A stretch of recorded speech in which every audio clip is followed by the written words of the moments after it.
It's time for Market Explainer, your number one business news podcast. Hosted by Danny and the big man. And it starts right now. In the world of shipping goods from other countries to the United States, we have watched as ports have been clogged with ships. We have watched as different states, as California is having issues. They're saying, hey, whole reason Reagan built the Panama Canal. Why don't you come on over to Florida? We'll help you port, and we're ready to take your goods. Right. A ship, Uh-huh. a ship carrying Porsches, Bentleys, and Volkswagens, which for those of you not nerds about cars and nerds about business, Volkswagen Group owns Porsche and Bentley and all these other things. It caught on fire. Not only did it catch on fire, caught on fire in the middle of the ocean, carrying just under 4,000 of these cars. 4,000. If you were concerned about the contraction on the automotive market because of supply issues, because of the chip shortage, 4,000 chips just burned in the cars in the ocean. Well, there's multiple chips per car, so it's literally tens of thousands of chips. That's but so cool. Here's the deal. That's so cool, bro. As of recording this show, and this happened last week, as of recording this show, it's still on fire, folks. It's still, I checked. We are recording this on February 23rd, right? Yeah. It is still on fire. A week later, it's still on fire. Because, and here's the deal. Most people, and you know me, I'm a glutton for all these nerdy little things. Apparently, this particular kind of ship, it's not like a cargo ship you see on the news and different kind of things. Right. They transport these cars with a particular kind of ship called a roll-on, roll-off, where they literally just drive these suckers on like a ferry going from, one side of Manhattan to the other. Right. And they're Staten Island back. They roll them on, and they're built to have these huge holes, right? Yeah. To hold all of these cars so that they can get more cars across, right? Yeah. The problem is because they're not built like a normal ship, a normal ferry or whatever, has fire barriers every so many feet, and they have water to all these things to help with different kinds of things happening. To mitigate this kind of thing. These kinds of ships aren't built with those because those would take up car space. Yeah. Right? So, because, I'll just throw this out there, internal combustion engines, while they have a micro explosion occurring milliseconds, right? They don't have a tendency to catch on fire like EVs do.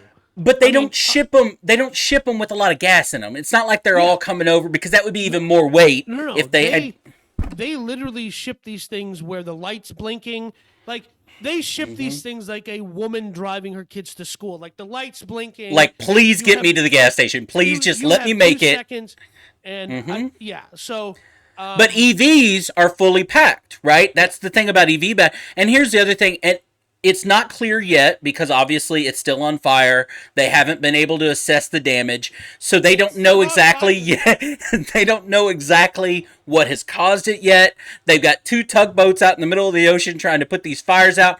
The problem is, like we found out, 2 months ago in Houston, when that Tesla caught on fire, that the fire department in Houston didn't have anything available to put out the fire, is Correct. These things, when an EV catches on fire, it's hotter than, like, it's hotter than what you can believe. Like, our welding equipment that we use to solder iron bars is a tenth of what the fire burns of what EVs fire.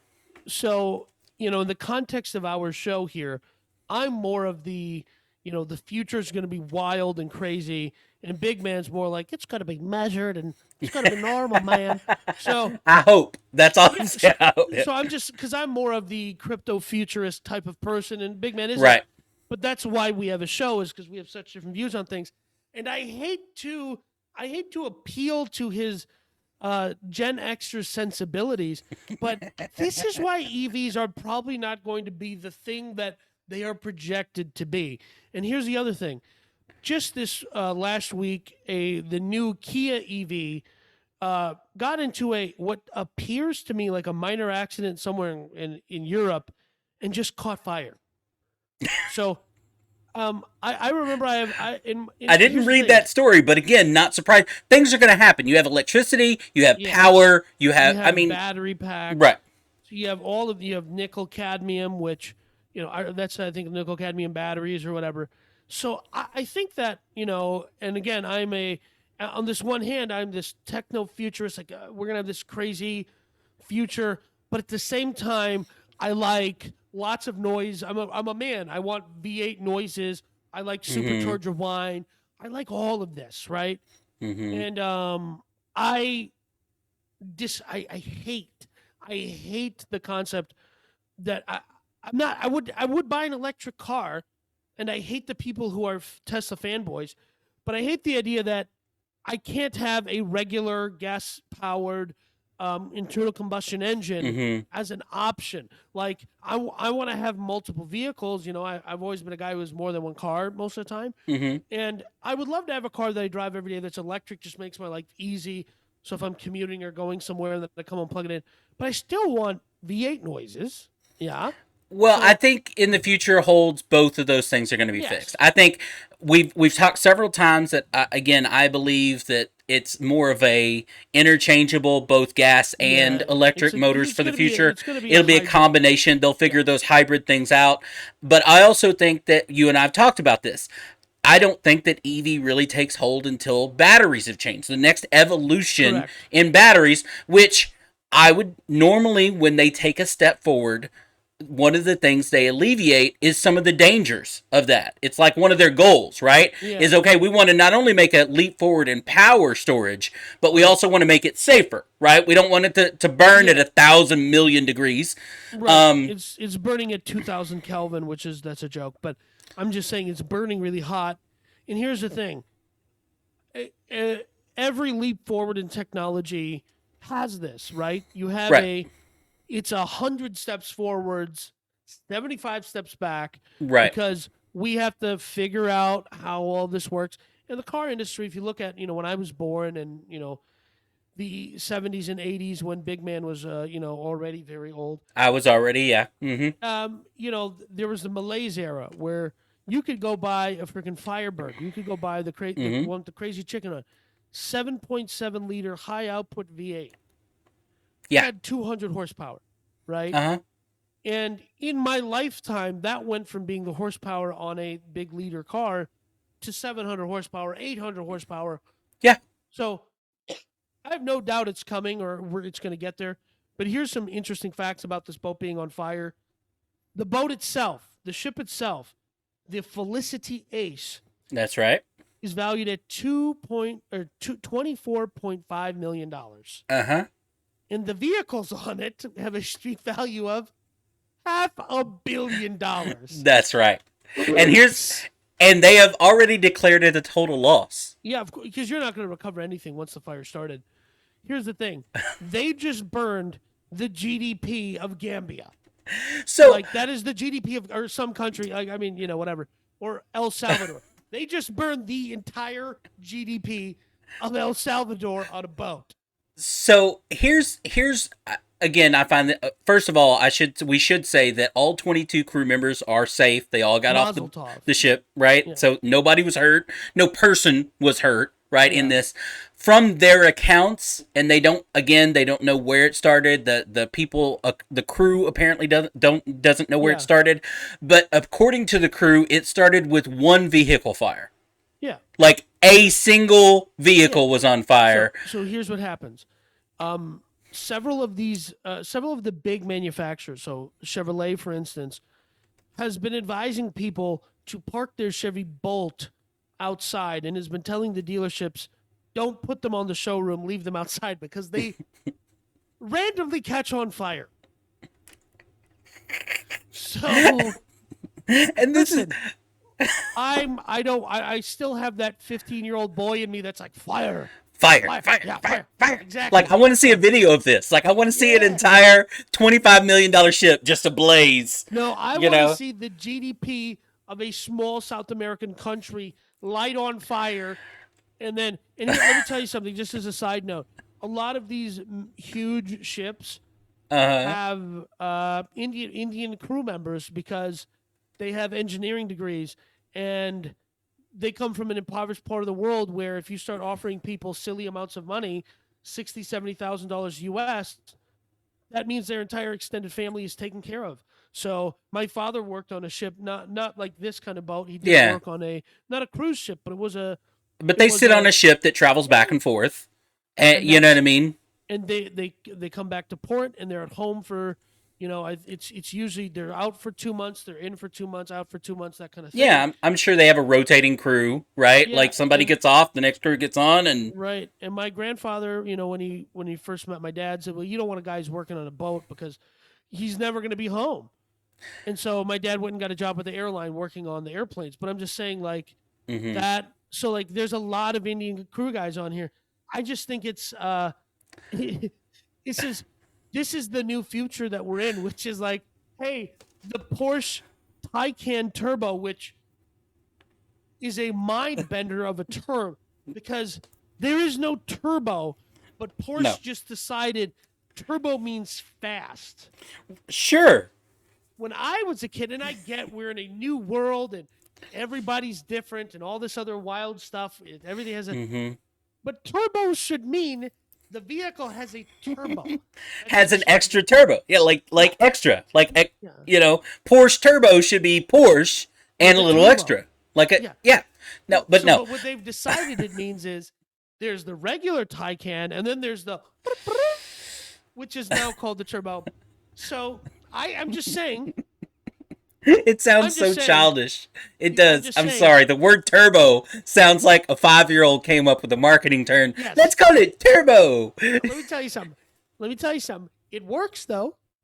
Hey, but look, people will pay for anything if you Who? look. We've talked about it. You Yeah, slap Texas edition on any vehicle, car, truck, people will pay out the nose bro. for it. And Okay. I remember I was talking to a friend of mine that is a manager at is a Nissan dealer. He's a finance guy down in San Marcos, and he's like, "Hey man, these trucks come in. They come in off the truck, and they now because the wheels and tires are so huge on vehicles factory, Mm-hmm. they have shipping wheels and tires, and the dealership as part of dealer prep takes those wheels off. He says we just order them without wheels, and we just get aftermarket wheels and tires, and Mm-hmm. we buy them in bulk from China, Texas edition. We just slap them on the truck. The dealer prep guys just slap them on the truck, and now it's a Texas edition truck, and we mark it up $5,000, Yeah. and we buy it. Here's the thing, though: if you show me a truck and you say the payment's $5 extra a month, and I get the Texas edition, good old Yeah. boy over here is doing it, right? Toyota Tundra, which is what I drive, figured out Yeah. really quick that by building their trucks in San Antonio, they're Right. able to put a little sticker on the back window, and every Tundra comes with it now that Yes, says exactly. "Built in Texas" with a By Texas flag on it, Texans. right? Yeah, By built in Texans on Texas. the Yeah. by Texans, and the sales went through the roof here in Hey, Texas for the hey, Tundra. let me tell you something. I rented a Tundra a little while ago. Hmm. Remember, yeah, and the rental came with the sticker on it. Yeah, but Yeah, that's that sticker cost them what? I mean, a penny when not you even a factor it penny, a into, you know what I fraction. mean, Yeah, a fraction of a fraction cent. of a penny, and it got sales. But here's what I find interesting about this article is Yeah, okay, you have 4,000 cars, a $500 million. Right, right. gone. Another $25 million in this ship, and God knows what kind of loss to this company as far Yeah, as time. It's an estimated another $450 million in salvage fees between the right. tugboats going out and putting out this fire, taking it to a port, probably the Bahamas, right? Yeah, All of these it's things. So taking it another apart. $500 million So they're in $1 billion salvage, into this fire, right? right? And then you take that, and I don't know, and I couldn't find. I tried to look for it. Who is Insured it. but is there an insurance? Meaning, because a lot of you and I've talked about car manufacturers, a lot of them out there, Enterprise Rental Car, General Right. Motors. I know there's a lot of car manufacturers out there that insure their own cars because Right. They're until it drives self-insured. off the lot, right? Yeah, they don't Self-insured. really. Yeah. Until it drives off the lot, it's actually really low right? As far as the damage risk. And then on top of that, I mean, the premiums would have to be crazy. So is there an insurance that's on the hook for this? And if not, I also found out that in 2020, this happened 10 times. What? 10 times in 2020. Right. So just for some context here, VW Group is worth $128 billion as of right now, based on their stock price, which as of this recording is a little over $27. So this is, what is that, 1%? Right? Yeah, I mean a little less than 1%. But again, if they're on the hook for it. Now, if there's an insurance company, the insurance company is gonna pay it out. But on top of that, they're gonna turn around and increase those premiums, right? Because that's what insurance companies do. Insurance companies never lose, right? Ever. So yeah, of course not. So Allianz is there's a guy from the head of Marine Risk Consulting. By the way, this is an aside. I love the risk management industry. It's hilarious. Oh yeah, they never lose, man. It's like Vegas. It's dude. Here's what I love about markets and free markets and capitalism. There is the wildest stuff out there that somehow is like the nerdiest, dumbest stuff, and it's making silly money. Do not blame insurance on capitalism, okay? Do not blame insurance on capitalism. That is, you love anything that's scammy. Like anything that's scammy. You love, and do not blame your scamminess on capitalism. There's a different thing. No, that's not, okay. I'm just saying, at the end of this article, they quote the head of Marine Risk Consulting at Allianz, which is a huge company, which, they have a huge office where I used to live. And he basically said, like you were saying, they don't separate they don't have sections. So regular cargo ships, they have shipping containers, which we all know a girl with armpit hair that wants to build a shipping container house on a piece of land. Because they're all fireproof and waterproof and insulated and this basically created an environment. So now what's going to happen is insurance companies are going to bring in risk consultants to say, hey, how many EVs do you have? You're shipping 3,900 cars. Bentley doesn't make an EV. There was 1,100 Bentleys. Rest in peace to everyone in Beverly Hills that isn't going to get their Bentley Bentayga on time. They're going to have to go buy a G-Wagon, but they're not offering V8 G-Wagons anymore because there's a 2-year shortage on Mercedes V8s. So how are you going to express to people that you are wealthy without your Bentayga or your G-Wagon? I'm pretty sure that anybody that was waiting on a car that was on this ship is fine. They're going to be fine. Well, I'm pretty sure they're fine. They're fine. Well, I'm just saying there is a 16-year-old right now who was promised a Bentayga by their father, right? And is part of a divorce settlement that the 16-year-old has to get a Bentayga for their birthday. And there will be no explaining to this child that this vehicle lit on. They don't get it. Matter. Daddy, you're rich. You're supposed to get me a Bentayga. It's awesome. What do you expect me to do? Drive an Audi? I've already told everybody I have it. Yes, exactly. Yeah. And so he's going to overpay for a used one and then have to get it. It's going to be great. It's going to be great. It's going to be great. And if that is you, share it with us so that we can enjoy it with you. If that is you, take away your child's phone. I don't care if they're a TikTok influencer. Oh, that's a great story. Screw your brand deals. Focus on raising your child. All right, well done, Danny. That story was curated by Danny, which most of our stories are. And Danny, well done. That was a great story. Thank you. And I'm saying that now because, not so much later on in this particular podcast. So go ahead. Fine. Whatever. I want to tell you that you can go to bigmangear.com and you can check out Big Man's gear. It's shipped and printed by Amazon Prime. bigmangear.com.